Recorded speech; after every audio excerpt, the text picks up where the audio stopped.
Ikiwezekana basi hao mavi tutachukua tukapime hata DNA tujue nani kaingia. Kwa sababu inakuwa mambo mengi.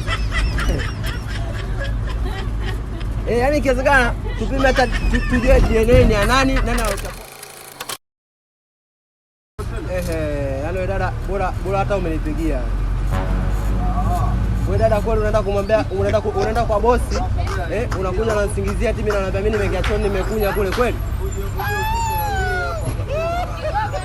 Dada unajua unanitafutia kesi na bosi. Mimi kule chooni nimeingia nimechafua mimi kweli kule?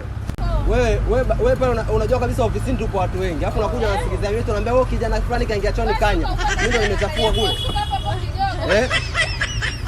Unataka kunifukuzisha kazi dada. Unajua Sijanya mimi wewe dada mbona unifukuzia kazi nakwambia mimi au mambo mimi sijapenda. Unajua bosi mimi tena na kume nipigia mwenyewe maana mimi nilikuwa nikupigia nikishafika nyumbani. Bosi ndio. Bosi nakwambia mimi sijanya chooni na kistaarabu tunakwambia.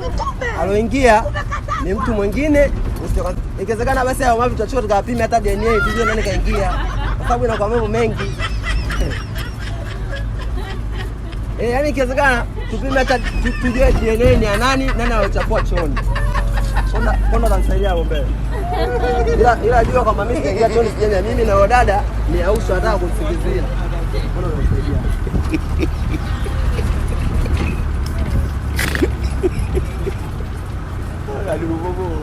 Yeye anazingua. Yaani utakufanya wewe ndio mimi sina usemi ila ndio hivyo.